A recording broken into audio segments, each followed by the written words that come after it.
Hey, this is Linda from Little Wendy's Daydreaming, and today we are going to show you how I prep for a new canvas artwork.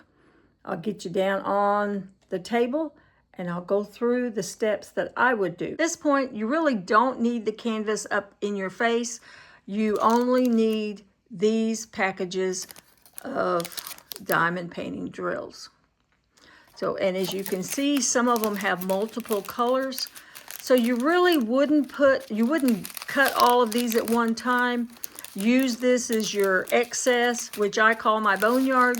So this is your excess, and when you run out of empty one packet, then you get the next packet. Some of them actually have 3 packets for one color. Much easier. Now, Filook has sent these great stickers, and as you can see, I have done a few already. You put them on your little baggies. If you don't want to do the baggies, there is another way. The baggies work just fine, as we can see. I've opened them up, put them in the little baggie with the number 15, so that is the number 15 on your canvas. That works. And now, if you do it like I've done it in the past, I use these little boxes. You can get them at any local hardware store, or you can order them online, many places. So these are just snap, and they actually do a very good job, and they're easy to pour into your tray when you get ready to work. They're very easy to pour in your tray. And of course, if you have a little spout, or if you have a little funnel, those are some tools that are very essential. But that is, in the past, I have written the number. This is number 26 color for one that I did in the past. It's easily cleaned off. It's just magic marker, but it cleans off very easily, so you can rewrite it with a marker. Or my most fun way is to take this little packet, after you empty it, cut this section out with all 3 of those numbers, and you can tape it right there. I usually tape it on this side because when I stack them up like this so that they fit easily. They're easily to read. You can pull them out just without moving anything else. So let me show you real quick. If you look at this really close, it says A03-322 EO1629S. There is a reason for those numbers. The EO1629S is the actual number of the canvas from Filook Art. 3 is on your canvas. Let me pull the canvas a little bit closer in a second. 322 is actually the color of the bead, and it's pretty much universal from one company to the other. These numbers match. So if you run out, you don't have time to wait for additional drills to come, go through your stash and see if you have something that will fit, that is close or is the same. This is the number of the canvas, EO1629S Celine. This is your chart right here. So those are all your symbols that you're going to match them up with. You do need this chart throughout the whole canvas. So it is printed on both sides. Okay. So I cut out my little number. I have a tape dispenser. You put this little piece right here. This is how I prep my kit. So whenever I get a new canvas, this is what I do. So everything is on there that you need. When I'm done with the kit, I can take this number off and I can stick it on. I can stick it on a baggie and go ahead and put my extra drills in here, and I'll use this same setup kit for every canvas I do, because I believe my little box that I keep them in holds like 60 different containers like this. makes it much easier. You choose the way you want to do it, but that's how I would do it. Now, this particular kit has some special drills, and in the special drills, sometimes there's only 4 or 5 pieces. So I won't make a container with these colors unless you get a lot like this. So these, I'll probably use all of them or most of them. There's 4 in this packet. So I don't actually make a box for one. You know, it's just one piece. This one has a tiny bit in it. So this is the last. It's 33 through 40 on my colors. So this particular one, I'll just set it aside because I'll do these special drills last. But these are all of the colors I've already done. As you can see, some of them have a lot, and some of them don't have any at all. That's how you keep track of your numbers. Now, when you do this, I could either just keep touching these little bags and hunting for them. It could be a mess, or I could have a mess like this.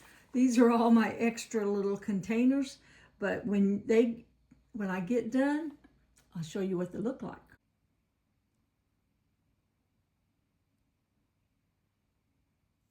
Okay, this was a headlamp. My trays, my different trays, my different tips. Pull it out a little bit so you can see the whole thing. And there is my pins. Now I have different pins. I have those that come with the diamond painting. And then of course this is the special one that Felix sent to me. It's really easy to use. And it also has, this is the wax tips that go inside of it. And I have extra trays with extra wax pads if I do it with these little pins here. They work very good. And I always have an extra one. So I have, actually, there's my tweezers. I have a box cutter, and I have scissors, my funnel. Those are all my things. I have an X-Acto knife because if I'm removing that plastic from the diamond painting, I would use my scissors, or I'll score this very lightly and remove the plastic. I even have a wax pencil that someone gave me, and it's very handy also. And this is a roller.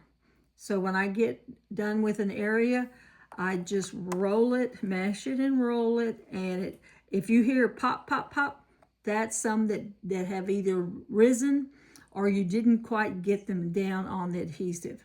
So it's easy to just press them down. So those are some of my tools. And I hope this has helped. Next, I'm going to show you the little piece that I have already completed, and I'll show you how I do that. All of these extra outside areas will already be done. So when I work in those blues, I'll do the light blue. I'll do every one of that color, or that symbol, that will be completed. I like to do it that way instead of switching back and forth between colors and numbers. It can get confusing. And yes, I have put the wrong color drill in the wrong slot. So at the top, this is where I started working, and you can see the difference. See how pretty that it's coming out? It really illuminates it.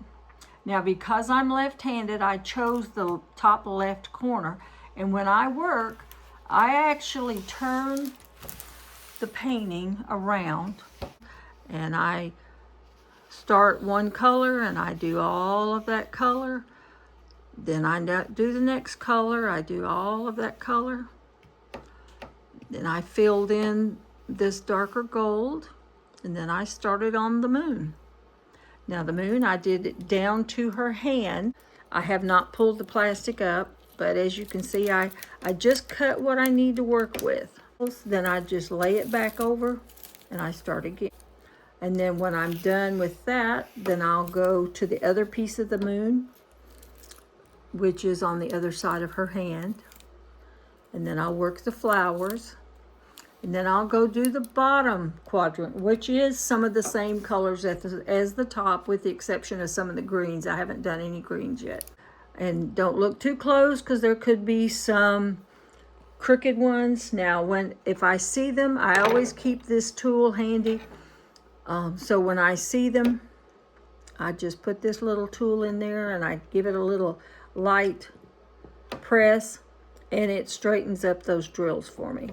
Now, if I see one that looks like it's popped up, I go ahead and I roll it in the sections as I go. Okay, so now we have prepped our kit. We are ready to start working on the canvas. I hope that helped. If you have any questions, just leave them in the comments and I will get back with you as soon as I can and answer them as we go. So this is Linda with Little Wendy's Daydreaming. And also, if you would like to see my channel with my farm animals, I run a rescue for farm animals, and it is 6 Acres Farm. So all you got to do is put at 6 Acres Farm and you'll go over there and see the 500 videos I have on animals. So we will see you on the next one.